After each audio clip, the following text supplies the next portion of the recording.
നമസ്കാരം സഹോദരങ്ങളെ, ഇന്ന് ഞാൻ ചെയ്യാൻ പോകുന്ന വീഡിയോ എന്ന് പറഞ്ഞാൽ നായ്ക്കുറിന കൃഷിയായിട്ട് ബന്ധപ്പെട്ട ഒരു വീഡിയോ ആണ് ഇന്ന് ചെയ്യാൻ വേണ്ടി പോകുന്നത്. അത് വിത്തുകൾ എങ്ങനെ തയ്യാറാക്കണം, ഏത് രീതിയിൽ ചെയ്യണം എന്നൊക്കെ ഒരു വീഡിയോ ആണ് ഞാൻ ചെയ്യുന്നത്. അപ്പോൾ നമുക്ക് നേരെ വീഡിയോയിലോട്ട് പോകാം. കാര്യം ഇതുപോലെ ഒരു പാത്രത്തിനകത്ത് നല്ലപോലെ ചൂടാക്കിയ വെള്ളം എടുക്കുക. നല്ലപോലെ അത് വെട്ടി തിളയ്ക്കണം.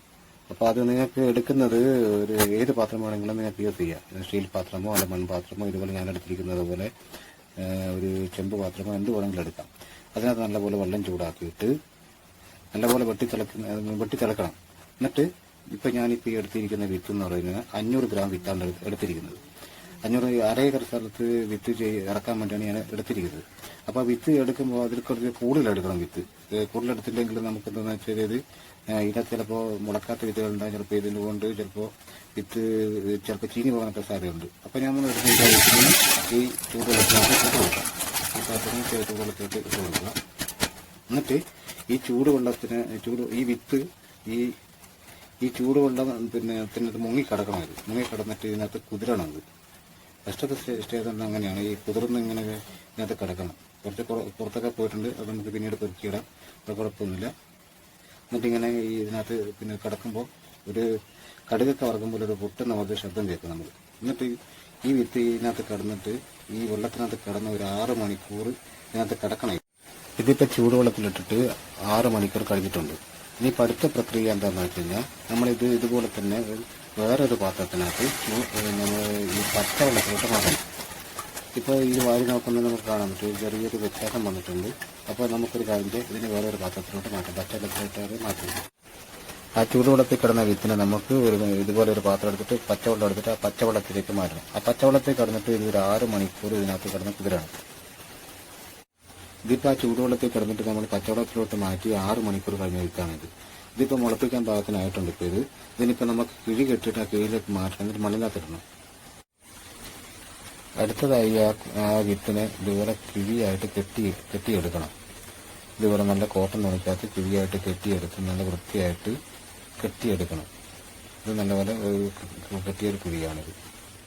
നമ്മൾ നേരത്തെ കെട്ടിവെച്ച കിഴി, ആ തുണിക്കകത്ത് കെട്ടിവെച്ച കിഴി കുറച്ച് മണ്ണൊക്കെ അങ്ങോട്ടും ഇങ്ങോട്ടും കുറച്ച് നീക്കി, എന്നിട്ട് ആ കിഴി ഇതിനകത്ത് നമുക്ക് ഈ മണ്ണ് അങ്ങോട്ടും ഇങ്ങോട്ടൊക്കെ നീക്കിയിട്ട് എന്നിട്ട് ആ കിഴിയെ ഇതിൻ്റെ മേലെ തന്നെ മണ്ണിനകത്ത് നേരെ വെച്ച് കൊടുത്തിട്ട് അതിൻ്റെ മേലെ അങ്ങോട്ടും ഇങ്ങോട്ടും കുറച്ച് മണ്ണൊക്കെ എടുത്തിട്ട് കൊടുത്ത് എന്നിട്ട് സെറ്റാക്കി വെക്കണം.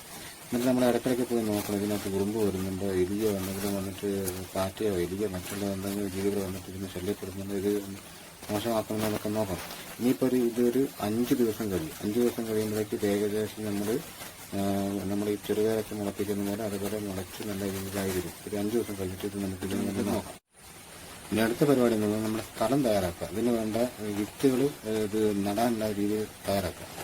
അപ്പോൾ നമ്മൾ ഈ കപ്പക്കൂടം പോലെ എടുത്തിട്ടുണ്ട്, പിന്നെ കുതിര പോലെ എടുത്തിട്ടുണ്ട്. അപ്പോൾ അതിനകത്ത് കുറച്ച് കുമ്മായി ഇട്ട് നമ്മളിപ്പോൾ കുമ്മായി എടുത്തതിന് ശേഷം എന്നിട്ട് കുറച്ച് ചാണകപ്പൊടി ഒന്ന് ഇട്ട് കൊടുത്ത് അടിപൊളിയായിട്ട് ചാണകപ്പൊടി കുമ്മായി എല്ലാം മിക്സ് ചെയ്തിട്ട് ഇപ്പോൾ എടുത്തിരിക്കുന്നത്.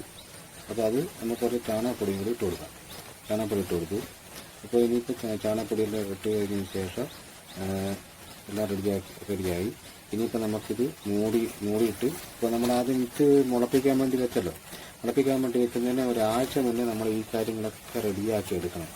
റെഡിയാക്കി എടുത്തിട്ട് ഇത് ഏകദേശം മണ്ണൊക്കെ നല്ല സെറ്റാക്കിയിട്ട് മണ്ണൊക്കെ പിടിക്കണം. നല്ലപോലെ പിടിച്ച് പിന്നെ മണ്ണൊക്കെ സെറ്റായി വരുന്നത് മുളച്ച് അത് പുതിയൊക്കെ റെഡിയായി വരുമ്പോൾ നമ്മൾ ഇതൊക്കെ സെറ്റാവും. അതായത് മുന്നേ നമുക്ക് സെറ്റാക്കി ഇടണം. അപ്പോൾ ഇങ്ങനെ സെറ്റാക്കി. അപ്പോൾ സാധാരണ ഈ കപ്പക്കൂട്ട് എടുക്കുന്നതിൻ്റെ എന്താണെന്ന് വെച്ച് കഴിഞ്ഞാൽ നമ്മൾ പിന്നെ വെള്ളം നിൽക്കാതിരിക്കാൻ വേണ്ടിയാണ്. ഇപ്പോൾ ഏകദേശം 5 ദിവസം ആയിട്ടുണ്ട്. അപ്പോൾ നമ്മൾ ഈ മുളപ്പിക്കാനായിട്ട് വിത്ത് എങ്ങനെയായി നമുക്ക് നോക്കാം. ഓലയൊക്കെ ഇട്ട് എല്ലാം മൂടി വെച്ചായിരുന്നു. അപ്പോൾ ഇനി അത് നമുക്ക് പുറത്തോട്ട് എടുത്ത് നോക്കണം. എന്തായി ഇതൊന്ന് അഴിച്ച് നോക്കണം. ഇനി വിത്ത് മുളച്ചോ ഏതൊക്കെ രീതിയാണ് ഇതിൻ്റെ ഉള്ളിൽ എന്തായി എന്നൊക്കെ നമുക്കൊന്ന് ഇതൊന്ന് തുറന്ന് നോക്കാം. അപ്പോൾ കിഴിയായിട്ട് ഞാൻ പുറത്തെടുത്തിട്ടുണ്ട്. ഇപ്പോൾ നമുക്കിതൊന്ന് നോക്കാം. ആ വിത്ത് നമുക്ക് തുറന്ന് നോക്കാം. എല്ലാ വിത്തും നല്ലപോലെ മുളച്ചിട്ടുണ്ട്. നല്ലപോലെ മുളച്ച് കാണുന്നുണ്ട്. അപ്പോൾ നമുക്ക് വന്നിട്ട് വാരി നോക്കാം. വാരി നോക്കിയിട്ട് ഏകദേശം കുഴപ്പമില്ലാത്ത രീതിയിലായിട്ടുണ്ട്. കണ്ട. അപ്പോൾ നല്ല നല്ല രീതിയിലായിട്ടുണ്ട് വിത്ത്. മുളപ്പിക്കാൻ ചെയ്തത്. ഇനിയിപ്പോൾ നമ്മൾ നട്ടു കൊടുക്കും. ഇനിയിപ്പോൾ ആ വിത്തിന് നമുക്ക് റെഡിയാക്കി വെച്ചിരിക്കുന്ന സ്ഥലത്ത് നട്ടു കൊടുക്കാം. അപ്പോൾ ഒന്നിനകത്ത് നമ്മൾ ഏകദേശം ഒരു 6, 7, 8 വിത്തൊക്കെ വെച്ചിട്ട് നമുക്ക് നടാം. ഞാനിപ്പോൾ നടാൻ ഉദ്ദേശിക്കുന്നത് 8 വിത്തോടെ ഞാൻ നടാനാണ് ഉദ്ദേശിക്കുന്നത്. അപ്പോൾ ഈ 8 വിത്തോടെ നട്ട് കഴിഞ്ഞ് ചിലപ്പോൾ ഇതിനകത്ത് കുറച്ച് കഴിയുമ്പോൾ നമുക്ക് ഇതിനകത്ത് പിഴുത്ത് മാറ്റാം. നമുക്ക് ഒരു 4 എണ്ണം അവിടെ വെച്ചിട്ട് നമുക്ക് ഒരു കരുത്തുള്ള ഒരു 4 എണ്ണം വെക്കുക. എന്നിട്ട് ബാക്കിയെല്ലാം മാറ്റാൻ നമുക്ക്. ഇപ്പം നമുക്കൊരു 8 വിത്തോടെ നമുക്കിതിനകത്ത് നട്ടു കൊടുക്കാം. ഇതിപ്പോൾ നട്ടിട്ട് 7 ദിവസമായിട്ടുണ്ട്. 7 ദിവസത്തെ വളർച്ചയാണ് ഈ കാണുന്നത്. 7 ദിവസം കൊണ്ട് ഇത്രയായി നായ്ക്കൊണ്ട. ഈ നായ്ക്കൊണ്ടൊക്കെ ഭയങ്കര വളർച്ചയാണ്. അപ്പോൾ ഇത് 7 ദിവസത്തെ വളർച്ചയാണ് ഈ കാണുന്നത്. ഈ നായ്ക്കൊണ്ടൊക്കെ വേറൊരു പ്രത്യേകതയുണ്ട്. ഇതിന്റെ ഇലയ്ക്ക് ചെറിയൊരു പ്രത്യേകതയുണ്ട്. ഇതിന്റെ അടി ഒരു ലൈറ്റ് റെഡ് കളറായിരിക്കും. ഇതുണ്ട്, ലൈറ്റ് റെഡ് കളറായിരിക്കും. അല്ലാതെ തിരിച്ചറിയാൻ വേണ്ടി ഏതൊരു മാർഗ്ഗമാണ് ഇത്. ലൈറ്റ് റെഡ് ആയിരിക്കും. പിന്നെ വേറൊരു കാരണം എന്താ വെച്ചാൽ ഇത് ഡയമണ്ട് ആകൃതിയിലായിരിക്കും. ഡയമണ്ട് അല്ല, ലവ് ആകൃതിയിലായിരിക്കും ഇതിന്റെ ഇല. പിന്നെ ഇത് ഒരു 1-2 ഇലയൊക്കെ വന്നു കഴിഞ്ഞാൽ ഒരു 3 ഇലയായിരിക്കും കാണുന്നത്. ഏറ്റവും വശത്ത് പിന്നെ നമ്മുടെ ഈ ലവ് ആകൃതി കാണും. പിന്നെ ഇല വരാൻ തുടങ്ങിക്കഴിഞ്ഞാൽ ഒരു 3 ഇലയായിരിക്കും. അതിന് മൂന്ന് ഇതിലായിട്ടുള്ള ഇല. ഇതല്ല, 3 ഇതിലായിരിക്കും. ഇതല്ല, ഇതെല്ലാം 3 ഇതിലായിട്ടുള്ള ഇതായിരിക്കും. അപ്പോൾ നായ്ക്കൊരെണ്ണയ്ക്ക് വളവിടേണ്ട സമയമായിട്ടുണ്ട്. അപ്പോൾ വിടാൻ വേണ്ടി നമ്മൾ ഇതിങ്ങനെ ഈ കപ്പക്കൂട് പോലെ എടുത്തതിൻ്റെ ഇവിടെ ഇങ്ങനെ കുറച്ച് ഈ കൂടത്തിൻ്റെ മേലെ തന്നെ ഇങ്ങനെ റൗണ്ടായിട്ട് ഇങ്ങനെ ഇവിടുന്ന് ഇങ്ങനെ മണ്ണ് നീക്കി കളയാം. ഒരു കമ്പെടുത്തിട്ടോ അങ്ങനെയെങ്കിലും കമ്പോ എന്തെങ്കിലും എടുത്തിട്ട് ഇങ്ങനെ കുറച്ചിങ്ങനെ ഇങ്ങോട്ടും കുറച്ച് മണ്ണ് പകഞ്ഞ് മാറ്റിയിട്ട് റൗണ്ടിൽ ഈ കപ്പക്കൂടത്തിൻ്റെ റൗണ്ടായിട്ട് ഇങ്ങനെ ചെയ്യണം. നമ്മൾ ഇങ്ങനെ ചെയ്ത് ഇങ്ങനെ മണ്ണ് പകഞ്ഞ് മാറ്റുക. ഇങ്ങനെ മാറ്റിയിട്ട് എന്നിട്ട് ഈ ചാലിനകത്ത് വേണം ഈ വകഞ്ഞ് മാറ്റി ഇത് ചാലാക്കി എടുക്കണം. റൗണ്ടിൽ ചാലാക്കി എടുക്കണം. ഈ ചാലാക്കി എടുത്തിട്ട് ഈ ചാലിനകത്ത് വേണം വളമിടാൻ വേണ്ടി. പിന്നെ നമ്മളൊരു കാര്യം ശ്രദ്ധിക്കേണ്ടത്, ഇത് മരുന്നാണ്. മരുന്നിന് ഉപയോഗിക്കുന്ന ഒരു സാധനമാണ് ഈ നായ്ക്കുട്ട എന്ന് പറയുന്നത്. ഒരിക്കലും നമ്മൾ രാസവളം ഉപയോഗിക്കാൻ പാടില്ല. രാസവളം ഇതിന് ഇട്ട് കൊടുക്കാനേ പാടില്ല. അതെൻ്റെ റിക്വസ്റ്റാണ്. ദയവേത് ഇത് ചെയ്യുന്ന ആരെങ്കിലും കൊണ്ട് രാസവളം ഇടാൻ പാടില്ലേ. കാരണം എന്താ വെച്ചാൽ ഇത് നമ്മൾ മരുന്നിന് വേണ്ടി കയറ്റി വയ്ക്കുന്നത് സ്വന്തമായിട്ടാണെങ്കിലും ശരി, പുറത്തേക്ക് കയറ്റി വയ്ക്കുന്നതാണ് ശരി. ഇത് മരുന്നാണ്. മരുന്ന് ഉപയോഗിക്കുന്നതുകൊണ്ട് ഒരിക്കലും രാസവളം ഇടാൻ പാടില്ല. ഇതിന് ഇട്ട് കൊടുക്കേണ്ട വളമെന്ന് വെച്ചാൽ ഒന്നുകിൽ എല്ലുപൊടി ഇട്ട് കൊടുക്കാം, അല്ലെങ്കിൽ നമുക്ക് പിന്നെ വേപ്പ് മണ്ണൊക്കെ ഇട്ട് കൊടുക്കാം, അല്ലെങ്കിൽ കോഴി വളമില്ലേ, കോഴിക്കാഷ്ടം അതിട്ട് കൊടുക്കാം, അല്ലെങ്കിൽ മറ്റേ ചാണകപ്പൊടി ഇട്ട് കൊടുക്കാം. ഇതുമായിട്ടുള്ള ഓർഗാനിക്കായിട്ടുള്ള കാര്യങ്ങൾ ഇട്ട് കൊടുക്കാൻ പാടുള്ളൂ. അപ്പോൾ എന്നിട്ട് നമ്മളിങ്ങനെ ഈ ചാലാക്കിയതിന് ശേഷം എന്നിട്ട് ഇതിനകത്ത് നമുക്കിങ്ങനെ ഇതിട്ട് കൊടുക്കാം. ഞാനിപ്പോൾ എടുക്കാൻ ഉദ്ദേശിക്കുന്നത് ഈ ചാണകപ്പൊടിയും ഈ എല്ലുപൊടിയും ഇതൊക്കെ മിക്സാക്കിയിട്ടുള്ളൊരു മിശ്രിതമാക്കിയിട്ടുള്ള ഇതാണ് ഞാൻ ഇട്ട് കൊടുക്കാൻ പോകുന്നത്. ഇപ്പോൾ ഇത് രണ്ടും കൂടി മിക്സാക്കിയ ചാണകപ്പൊടിയും രണ്ടും കൂടി മിക്സാക്കിയതാണ്, എല്ലുപൊടിയും കൂടി മിക്സാക്കിയതാണ്. അപ്പോൾ എന്നിട്ട് ഈ ചാലിനകത്ത് ഇങ്ങനെ ഇട്ട് കൊടുക്കണം. ഇങ്ങനെ ഇട്ട് കൊടുത്തിട്ട് ഇങ്ങനെ റൗണ്ടായിട്ട് ഇങ്ങനെ ഇട്ട് കൊടുക്കണം. നമ്മൾ ഇങ്ങനെ വട്ടത്തിൽ ഇങ്ങനെ ഇട്ട് കൊടുത്താൽ മൊത്തത്തിൽ ഇങ്ങനെ ഇട്ട് കൊടുക്കണം.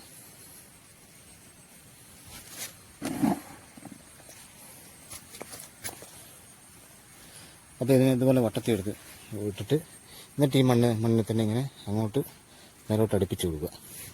അടുപ്പിച്ച് കൊടുത്തിട്ട് ഇങ്ങനെ അടുപ്പിച്ച് കൊടുക്കുക. അടുപ്പിച്ച് വെച്ചിട്ട് എന്നിട്ട് അവസാനം ഇതിങ്ങനെ അടുപ്പിച്ചതിന് ശേഷം ഈ താഴെ നിന്ന് ഈ മണ്ണ് കുറച്ച് നമ്മുടെ തുമ്പയും കൊണ്ട് ഈ മണ്ണിങ്ങനെ ഇതിൻ്റെ മേലോട്ട് കുറച്ചും കൂടെ അടുപ്പിച്ച് ഇതിന് കുറച്ചും കൂടെ മണ്ണും കൊണ്ട് ഇങ്ങനെ കയറ്റി കൊടുക്കണം.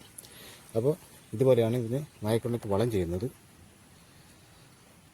ഇത് രണ്ടാമത്തെ സ്റ്റെപ്പ് നായ്ക്കുണ്ണയുടെ പന്തലാണ് പിന്നെ അടുത്ത സ്റ്റെപ്പ് എന്ന് പറയുന്നത്. അപ്പോൾ രണ്ടാമത്തെ സ്റ്റെപ്പ് നായ്ക്കുണ്ണ കൃഷിക്ക് പിന്നെ പന്തൽ അതിൻ്റെ പണി ഏകദേശം ഒരു അന്തിമഘട്ടത്തിലെത്തിയിട്ടുണ്ട്.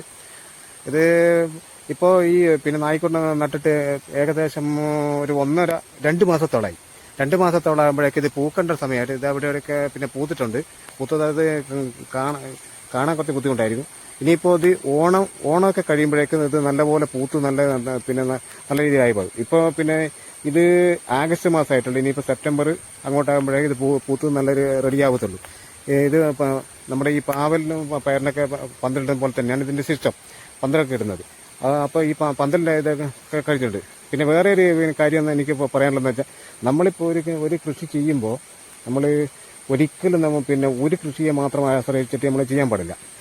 ഞാനിപ്പോൾ ഇതിനകത്ത് ചെയ്തിരിക്കുന്ന പറഞ്ഞാൽ ഈ നായ്ക്കുറിനെയാണെന്ന് ഇതിനകത്ത് മെയിനായിട്ട് ഞാൻ പിന്നെ ഫോക്കസ് ചെയ്യുന്ന കാര്യം എന്ന് പറയുന്നത്. അപ്പോൾ ഈ പിന്നെ മെയിനായിട്ട് ഫോക്കസ് ചെയ്ത ഈ നായ്ക്കുറിനെ അല്ലാതെ തന്നെ നമ്മുടെ ഈ നായ്ക്കുറിനെ നട്ടിട്ട് ഇതിനകത്ത് ചിലപ്പോൾ നമുക്ക് ആ നായ്ക്കുറിനയിൽ എന്തെങ്കിലും ഫെയിലായി പോയി കഴിഞ്ഞാൽ, ഇത് കൃഷിയുടെ കാര്യമല്ലേ, ചിലപ്പോൾ ചീഞ്ഞു പോകാം. ഇതിൻ്റെ തണ്ട് ചീച്ചലോ അല്ലെങ്കിൽ എന്തെങ്കിലും പിന്നെ കാര്യങ്ങളൊക്കെ വന്നു കഴിഞ്ഞാൽ ചിലപ്പോൾ വെള്ളം കയറിയിട്ട് ചീഞ്ഞു പോകുകയോ അല്ലെങ്കിൽ എന്തെങ്കിലും പുഴുക്കളോ എന്തെങ്കിലും വന്ന് കേടാക്കി കളയുകയോ എന്തൊക്കെ ചെയ്ത് കഴിഞ്ഞ് കഴിഞ്ഞാൽ നമ്മുടെ ഈ ആശ്രയിച്ചിട്ട് ഇതിനെ മാത്രമേ നമ്മൾ ഈ വാരത്തിനൊക്കെ സ്ഥലങ്ങളൊക്കെ എടുത്തിട്ട് ചെയ്യുന്നതല്ല. അപ്പോൾ നമുക്ക് ചിലപ്പോൾ നഷ്ടങ്ങൾ വന്നേക്കാം. നഷ്ടങ്ങൾ വരുന്നത് കൊണ്ട് തന്നെ ഞാൻ സാധാരണയൊക്കെ ആദ്യമൊക്കെ നമ്മൾ ചെയ്യുന്നത്, ഞാൻ പിന്നെ ഈ വാഴക്കൃഷി മാത്രമാണ് ചെയ്യാറുണ്ടായിരുന്നുള്ളൂ. വാഴക്കൃഷി അല്ലാതെ എന്നിട്ട് ഇതിന് രണ്ടാമത്തെ കാര്യം എന്താണെന്ന് വെച്ചാൽ, നമ്മൾ ഈ പിന്നെ നായ്ക്കുറിനെ അല്ലാതെ തന്നെ അതിൻ്റെ കൂടെ തന്നെ നമ്മൾ പിന്നെ വേറെ കൃഷിയും കൂടി ഉൾപ്പെടുത്തി കഴിഞ്ഞ് കഴിഞ്ഞാൽ അത് രണ്ടും കൂടെ ആകുമ്പോൾ നമ്മുടെ നായ്ക്കുറിനെ ഫെയിലാക്കി പോയി കഴിഞ്ഞാൽ മറ്റുള്ള കൃഷികളിൽ കിട്ടണം. അതുകൊണ്ട് ഞാൻ ഇതിനകത്ത് വാഴയും കൂടെ നട്ടിട്ടുണ്ട്. ഇതിനകത്ത് എല്ലായിടത്തും വാഴയുണ്ട്. എല്ലാവരും നമ്മുടെ പിന്നെ ഈ ലോൺ എടുത്തും അതുപോലെ പിന്നെ നല്ല കയ്യിലുള്ള പൈസയൊക്കെ ചിലവാക്കിയിട്ടൊക്കെ പിന്നെ പല കാര്യങ്ങളും ചെയ്യാറുണ്ട്. അപ്പോൾ പിന്നെ ഈ വാഴയുടെ പ്രത്യേകത മാത്രം എന്താ വെച്ച് കഴിഞ്ഞാൽ, വാഴയ്ക്ക് ചിലപ്പോൾ കേടുവരാം, അല്ലെങ്കിൽ കാറ്റടിച്ച് പിന്നെ ഒടിഞ്ഞു പോകും. അങ്ങനെയുള്ള പല വിഷയങ്ങളും വാഴയിലുണ്ട്. അതുകൊണ്ട് ഈ നായ്ക്കുറിനെ, ഈ വാഴയെ കിട്ടിയില്ലെങ്കിൽ നായ്ക്കുറിനെ കിട്ടും, നായ്ക്കുറിനെ കിട്ടിയില്ല വാഴ കിട്ടും. അങ്ങനെ രണ്ട് കാര്യങ്ങളാണ് ഫോക്കസ് ചെയ്ത്. പിന്നെ ഈ വാഴയും നായ്ക്കുറിനെയും മാത്രമല്ല, ഞാനിതിനകത്ത് കപ്പയുണ്ട്, പിന്നെ അതുപോലെ തന്നെ ചേമ്പ്, പിന്നെ വേറെ ഒരു കൃഷി എന്ന് പറഞ്ഞാൽ ഞാനിപ്പോൾ ഈ വർഷം പരീക്ഷിച്ച് നോക്കിയൊരു കൃഷിയാണ്. നമ്മുടെ ഞൊട്ടാഞ്ഞൊടി എന്ന് പറഞ്ഞൊരു കൃഷിയുണ്ട്, അത് അവിടെയുണ്ട്. ഇതിനകത്തിപ്പോൾ ഞാനിപ്പോൾ അത് ഈ 2025 ജൂൺ 4-ാം തീയതിയാണ് ഈ കാര്യങ്ങളൊക്കെ ചെയ്തത്. ഇതിനകത്ത് വാഴ വെച്ചതും അതുപോലെ തന്നെ ഈ നായ്ക്കുറിനെ നട്ടതൊക്കെ ആ രീതിയിലാണ് ചെയ്തത്. അപ്പോൾ ഇതിനകത്ത് പിന്നെ ഇപ്പോൾ ഏകദേശം നമ്മുടെ ഇത് ആഗസ്റ്റ് മാസം ആകുമ്പോഴേക്കും ഇത് മഴയുടെ പിന്നെ കാലഘട്ടം, ഈ മഴയുടെ സമയമാണല്ലോ. മഴയുടെ സമയം അതുകൊണ്ട് ഞാൻ ഇതിനകത്ത് ഫുള്ള് കാട് കയറിയിട്ടുണ്ട്. ഇപ്പോൾ ആ കാടൊക്കെ ഇനി ഓണൊക്കെ കഴിയുന്ന സമയത്ത് നമ്മുടെ മഴയൊക്കെ ഏകദേശം ഒരു നിൽക്കുന്നൊരു സമയം, ആ സമയമാകുമ്പോൾ ഇതിൻ്റെ കാട് എല്ലാം വെട്ടിത്തെളിച്ചിട്ട് ഇപ്പോൾ കുറേയൊക്കെ കൂടെ കാര്യങ്ങൾ ഇങ്ങനെ ചെയ്യാനുണ്ട്. അപ്പോൾ പിന്നെ ഒരുപാട് ആൾക്കാർ ഇതുപോലുള്ള കൃഷികളൊക്കെ വാഴക്കൃഷിയൊക്കെ ചെയ്യുന്ന ആൾക്കാരുണ്ട്. അപ്പോൾ എനിക്ക് കൃഷിക്കാരോട് ചില ആൾക്കാരോട് പറയുന്നത്, നമ്മൾ ഓരോരോ കാര്യങ്ങൾ പ്ലാനിങ്ങുകളൊക്കെ ഇങ്ങനെ മാറണം. ഞാനും ആദ്യം ഈ വാഴക്കൃഷി മാത്രമേ ആശ്രയിച്ച് പിന്നെ നിന്ന് ഒരാളായിരുന്നു. അപ്പോൾ ഈ വാഴക്കൃഷി മാത്രം അത് മാത്രമല്ല, നമ്മുടെ ഓരോരോ പ്ലാനിങ് ഓരോ വർഷങ്ങളും മാറ്റിയിട്ട് നമ്മുടെ ഏതാണ് നമുക്ക് പിന്നെ ഈ ഫലം കൂടുതൽ കിട്ടുന്നത്, അതുപോലുള്ള കാര്യങ്ങളിങ്ങനെ നമ്മൾ മാറ്റി എടുക്കണം. അപ്പോൾ അതാണ് ഇതിനകത്ത് ഈ കൃഷിയുടെ ഒരു കാര്യം. കൃഷി നമ്മൾ പിന്നെ ചില സമയത്ത് ലാഭം ഉണ്ടാവും, ചില സമയത്ത് നഷ്ടം ഉണ്ടാവും. അപ്പോൾ ഇത് കണ്ടോ, നമ്മൾ ആ സമയത്ത് വെച്ച വാഴയാണ് ഇതൊക്കെ നല്ല ഉഷാറായിട്ട് വന്നിട്ടുണ്ട്. അപ്പോൾ പിന്നെ ഇതിനകത്ത് ചേമ്പ്, ചേന എല്ലാം ഉണ്ട്. അപ്പോൾ അതെല്ലാം പിന്നെ ഉള്ളതുകൊണ്ട് ഏതെങ്കിലും ഒന്നിനകത്ത് നമുക്ക് ലാഭം കിട്ടും. അതുകൊണ്ട് ഇത് ഞൊട്ടാഞ്ഞൊടിയാണ്. ഞാൻ ഇതിനകത്ത് തന്നെ നേരത്തെ പറഞ്ഞ പോലെ ഇത് ഞാൻ കൃഷി ചെയ്തിട്ടുണ്ട്, ഞൊട്ടാഞ്ഞൊടിയ. അതായത് ഇവിടെ ഇതിന്റെ മേലൊക്കെ ചില കായ്കളൊക്കെ ഉണ്ടാകാൻ തുടങ്ങി. ഇത് കുറേയൊക്കെ പൂത്തും തുടങ്ങി. അതുണ്ടാകാം, ഇവിടെയൊക്കെ പൂ വരാൻ തുടങ്ങി, കായ് ഉണ്ടാകാൻ തുടങ്ങി. ഇത് നമ്മുടെ പിന്നെ ഞാനിപ്പോൾ ഈ വർഷം ഞാൻ വെറുതെ ഒന്ന് പരീക്ഷിച്ച് നോക്കുന്നതാണ് ഈ കൃഷി. ഈ നമ്മുടെ ഈ കേരളത്തിലും അതുപോലെ തന്നെ ഇന്ത്യയിലൊന്നും ഈ കൃഷിയൊന്നും ചെയ്തതാണ്. പക്ഷേ വിദേശ രാജ്യങ്ങളിൽ ഇത് കൃഷി ചെയ്തിട്ട് ഒരുപാട് പിന്നെ ആൾക്കാർ സമ്പാദിക്കുന്നുണ്ട്.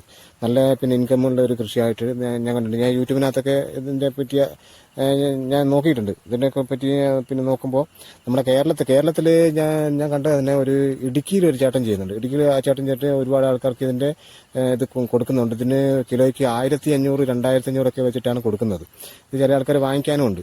നമ്മുടെ പിന്നെ ഇത് കേരളത്തിൽ ആരും ചെയ്യാത്തതുകൊണ്ട് ഇത് ആരും വാങ്ങിക്കാനും ആൾക്കാരില്ല. ഇതിനെപ്പറ്റി ആൾക്കാർക്ക് അറിയില്ല. ഇത് വെറുതെ നമ്മുടെ തൊടിയിലൊക്കെ ഇങ്ങനെ പറമ്പിലൊക്കെ കാണുന്ന ഒരു പിന്നെ പായച്ചെടിയായിട്ട് എല്ലാവരും കാണുന്നു. ഇതിനൊക്കെ ഒരുപാട് ഔഷധ ഗുണങ്ങളുള്ളതാണ്. നമ്മുടെ ഈ പിന്നെ ക്യാൻസർ പോലുള്ള അസുഖങ്ങൾക്ക് ഉപയോഗിക്കുന്നുണ്ട് പറയപ്പെടുന്നുണ്ട്.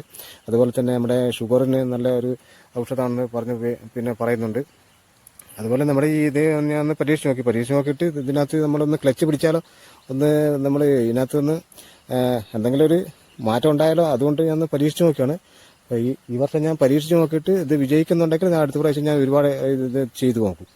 ഇത് പിന്നെ ഇനിയിപ്പോൾ ഇത് നമ്മുടെ ഡിസംബർ ജനുവരി ഒക്കെ ആകുമ്പോഴേക്കും നല്ലപോലെ കായായിട്ട് നല്ലപോലെ പഴുക്കാൻ തുടങ്ങും. എന്നിട്ട് ഞാനിത് ഓരോരുത്തരെ ഇങ്ങനെ പരിചയപ്പെടുത്തി കഴിഞ്ഞാൽ ആരെങ്കിലും ഇതിന് വിപണിയിൽ ആരും വാങ്ങിക്കാനുണ്ടെങ്കിൽ ഇത് ഞാൻ അടുത്തുള്ള സുലഭമായിട്ട് നല്ലപോലെ തന്നെ ഇത് നടാനാണ് അടുത്തുള്ള പ്ലാന്. ഞാൻ നേരത്തെ പറഞ്ഞല്ലോ, ഈ നമ്മുടെ ഒരു ഇടുക്കി ജില്ലയിൽ ഒരു ചേട്ടൻ ഇത് കൃഷി ചെയ്യുന്നെന്ന് പറഞ്ഞു. ആ ചേട്ടനോട് ഒരു വിദേശത്തുള്ള ഒരാൾ ഇത് കുറേ ഇത് കയറ്റി അയക്കുമോ എന്നൊക്കെ ചോദിച്ചിട്ട് ഒരു കമന്റ് ഉണ്ടായിരുന്നു. അപ്പോൾ ഇതിന് എന്തുകൊണ്ടാണെന്ന് വെച്ചാൽ അങ്ങനെ നല്ല മാർക്കറ്റുള്ളൂ. ഇത് അടുത്ത് വേറെ ചെടിയാണിത്. ഇതുപോലെ തന്നെ ഒരു 10-20ഓളം ചെടി ഞാൻ നട്ടിട്ടുണ്ട്. അപ്പോൾ ഇത് നമ്മുടെ നട്ട് പരീക്ഷിച്ച് നോക്കിക്കഴിഞ്ഞാൽ അടുത്ത പ്രാവശ്യം ഇത് നല്ലൊരു കൃഷിയായിട്ട് കൊണ്ടുപോകാൻ നടത്തിയിട്ട് നല്ലൊരു കാര്യമല്ലേ. അപ്പോൾ ഇത് ഞാൻ ചെയ്യുന്ന പോലെ മറ്റുള്ളവർക്കൊന്ന് പരീക്ഷിച്ച് നോക്കാവുന്നതാണ്. ഇതിപ്പോൾ ഇതിന് വലിയ പണിയൊന്നുമില്ല. ഇത് ഈ ഒരു കള പോലെയുള്ളൊരു സസ്യമാണല്ലോ. അപ്പോൾ ഇത് ഒരു വർഷത്തിലുണ്ടായിട്ട് നമ്മൾ സാധാരണ മഴക്കാലത്ത് ഉണ്ടായിട്ട് ഒരു ഏകദേശം ഡിസംബർ ജനുവരി ഇത് കായ ഉണ്ടായിക്കഴിഞ്ഞാൽ ഇത് ഒരു വേനൽക്കാലം നശിച്ചുപോയി എന്ന് വെച്ചിട്ടാണ്. അപ്പോൾ നിങ്ങൾക്കൊന്ന് പരീക്ഷിച്ച് നോക്കാവുന്നതാണ്. അപ്പോൾ ഈ വീഡിയോ എല്ലാവർക്കും ഇഷ്ടപ്പെട്ടെന്ന് ഞാൻ കരുതുന്നു. അഥവാ നിങ്ങൾക്ക് ഈ വീഡിയോ ഇഷ്ടപ്പെട്ട് കഴിഞ്ഞ് കഴിഞ്ഞാൽ ഒന്ന് നമ്മുടെ ചാനലൊന്ന് ഫോളോ ചെയ്യുക. എന്നിട്ട് എന്തെങ്കിലും കമൻറ്റുകളുണ്ടെന്ന് എന്നെ അറിയിക്കുക. ഇത് ചെയ്യാൻ ആർക്കും താല്പര്യമുണ്ടെങ്കിൽ അവർക്കുള്ള വിത്തുകൾ, അതുപോലെ തന്നെ ഇതിൻ്റെ കാര്യങ്ങൾ എങ്ങനെയൊക്കെയാണെന്ന് പറഞ്ഞു കൊടുക്കാനൊക്കെ വളരെ സന്തോഷമുള്ളൂ. അതിൻ്റെ കാര്യങ്ങളൊക്കെ ഞാൻ പറഞ്ഞുതരാം. പിന്നെ ഇതിൻ്റെ അടുത്ത കാര്യങ്ങളായിട്ട് ഞാൻ ഇതുപോലെ തന്നെ ഒരു ഇൻട്രസ്റ്റിംഗ് ആയിട്ടുള്ള വീഡിയോ ആയിട്ട് ഞാൻ വീണ്ടും വരുന്നതായിരിക്കും. അപ്പോൾ എല്ലാവർക്കും നന്ദി, നമസ്കാരം, ബൈ.